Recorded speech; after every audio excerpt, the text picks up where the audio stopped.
Bienvenidos a este segundo video del curso Prisión Preventiva, Modelos Teóricos y Estándares Internacionales de Derechos Humanos. En esta oportunidad vamos a ver el segundo modelo teórico, el modelo teórico de la incompatibilidad de la prisión preventiva con el principio de inocencia, que lo que busca es la necesaria abolición de la prisión preventiva y postula la inconstitucionalidad del instituto. Aquí está el menú de los 5 modelos teóricos que nos propone Binder. Ya vimos el de mano dura y entonces hoy nos centraremos en este de incompatibilidad. La cuestión es ver cómo se relaciona el principio o presunción de inocencia con prisión preventiva, y de esta perspectiva tenemos por un lado que rigen hoy en nuestros modelos principios de inocencia al máximo nivel porque están en todos los instrumentos internacionales de derechos humanos, instrumentos internacionales que además hoy son constitución nacional a partir del artículo 75 inciso 22 que les otorgó jerarquía constitucional. De modo tal que si uno viera esto en esa conjunción, principio de inocencia con prisión preventiva debería estar prohibida si el principio de inocencia tiene esta raigambre. Pero la cuestión es que los pactos de derechos humanos no solo consagran principio o presunción de inocencia, sino también hablan de prisión preventiva en varias normas. Por ejemplo, el Pacto Internacional de Derechos Civiles y Políticos en el 9.3 y la Convención Americana en el 7.5 hablan de que la prisión preventiva es legítima en tanto y en cuanto no exceda el plazo razonable. Además de otras normas que también aluden, por ejemplo, a la separación entre procesados y condenados y alguna otra referencia a prisión preventiva en los pactos. De modo tal que en los mismos instrumentos de Derecho Internacional de Derechos Humanos está consagrada el principio de inocencia y está consagrada o admitida por lo menos la prisión preventiva. Esto lo que hace es que estos instrumentos de derechos humanos sostengan esta tesis, la tesis compatibilista, y como consecuencia de eso la prisión preventiva en esos modelos no está prohibida. Vemos entonces que hay una posible clasificación de las teorías que relacionan presunción de inocencia y prisión preventiva. Por un lado están estas posiciones compatibilistas, que es la que sostienen los instrumentos internacionales y los pronunciamientos de los órganos de aplicación del Sistema Internacional de Derechos Humanos, y autores de la talla de Hassemer, Roxin, Rodríguez, que es un jurista costarricense cuya tesis doctoral es sobre este tema, entre nosotros la impronta de Cafera Tanores, Mayer, Daniel Pastor, Alberto Bovino, Ángela Ledesma.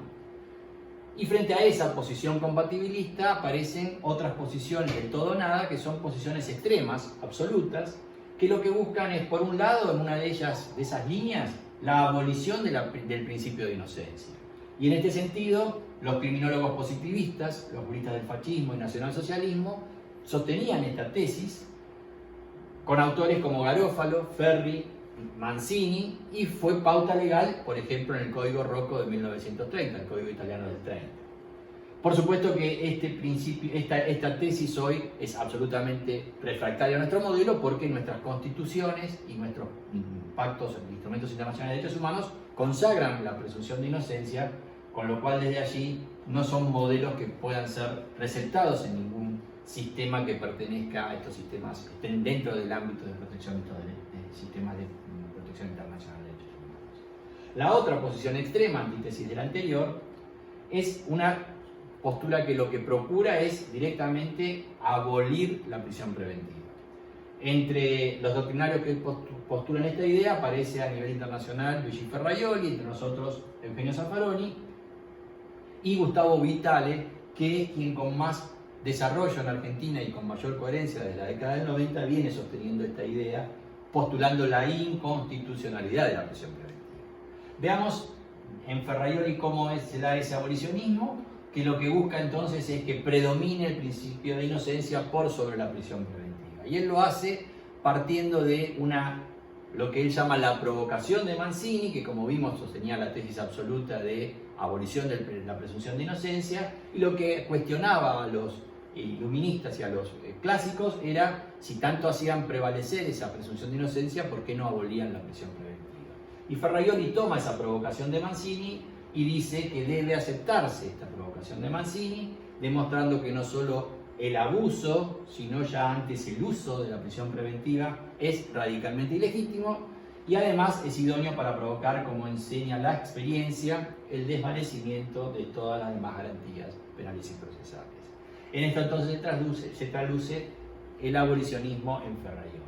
Y vamos a reparar en las ideas de Vitale, que como dije es quien más coherentemente viene sosteniendo esta postura, Tiene varios artículos publicados, también un libro donde condensa esas cuestiones, que allí está, Encarcelamiento de presuntos inocentes, de Hammurabi.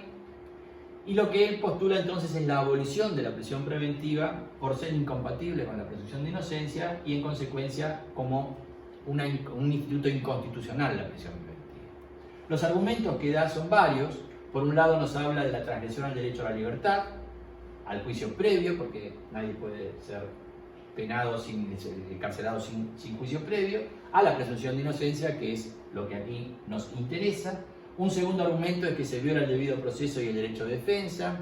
La idea es que bajo prisión preventiva la capacidad de defensa del imputado disminuye. Un tercer argumento es que hay una desigualdad ante la ley, porque bueno, puede haber imputados que estén en libertad y otros en la misma causa que estén en prisión preventiva, y eso genera una desigualdad. Y por supuesto los órganos de acusación van a estar en libertad, con lo cual también la desigualdad se ve en esa desigualdad entre partes. Por otro lado dice que viola los principios de razonabilidad y racionalidad de los actos de gobierno.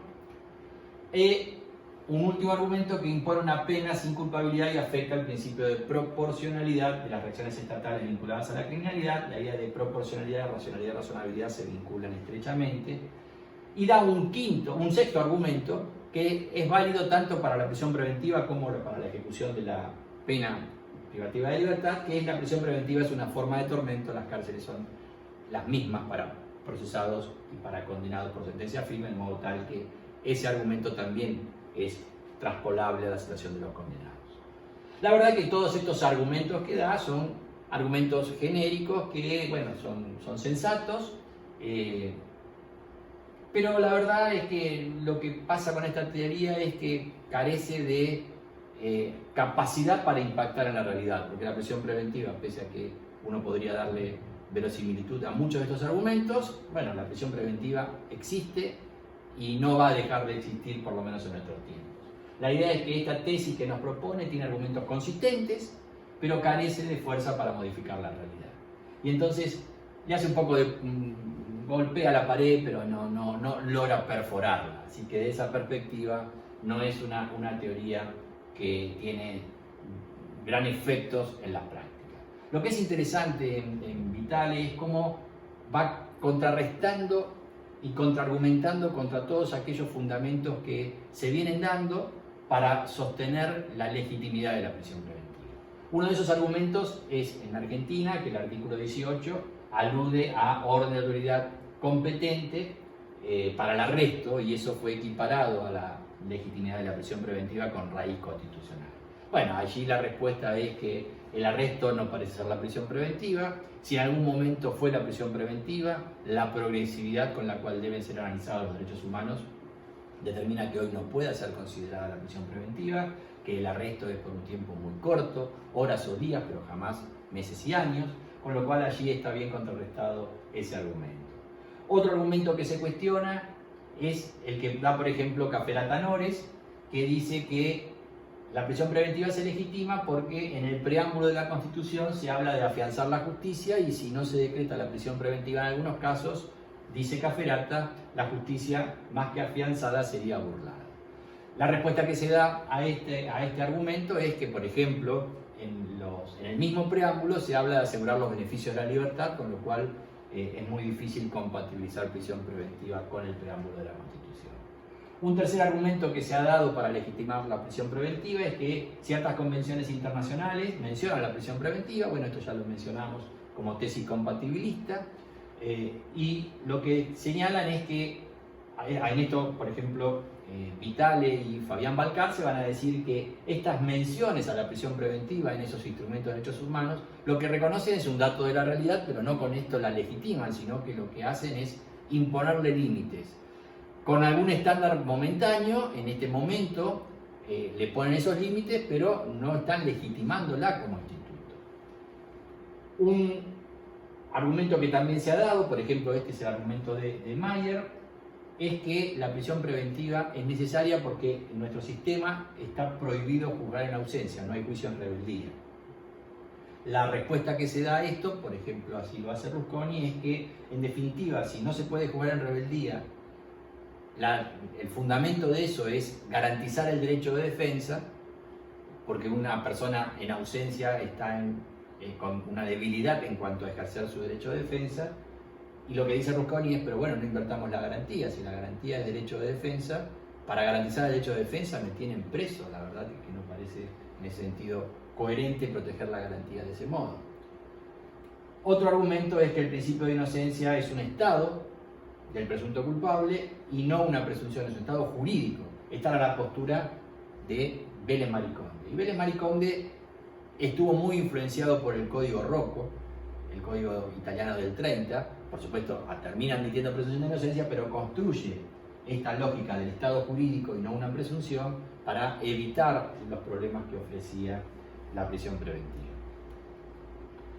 Otro argumento que aparece en la Constitución es que las cárceles serán sanas y limpias para seguridad y no para castigo de los reos detenidos en ellas, y allí nos muestra el fallo Berbisky de la Corte Suprema del año 2005, que ese artículo de la Constitución estaba pensado para imputados y no para condenados, con lo cual allí también hay quienes encontraban en la Constitución una norma que habilitaba la prisión preventiva. Otro argumento es que la prisión preventiva es un instituto consustancial con la garantía de juicio previo a la imposición de la pena. Este es el argumento que da Roxin y que da Daniel Pastor. Yo no logro decodificar del todo qué significa esto, pero a mí me remite a la tesis de Mayer, de que como no hay juicio penal en rebeldía, necesito la prisión preventiva como un instituto consustancial para poder hacer el juicio previo. Otro argumento es la prisión sin condena no afecta al principio de juicio previo porque no tiene carácter de pena, es una medida cautelar. Y esto es la tesis del Sistema Interamericano de Derechos Humanos, al cual Vitale va a decir esto es un eufemismo. Decir que alguien no está cumpliendo pena porque lo que está cumpliendo es medida cautelar, está en la misma cárcel que un condenado, en definitiva parece más un juego de palabras. Bueno, este es el tema que les he traído con este video. Muchas de estas cuestiones están en este artículo de doctrina que está disponible en la web, que bueno, escribí hace un tiempo y espero que el video haya sido de su agrado.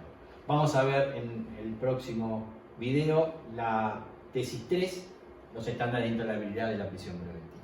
Muchas gracias.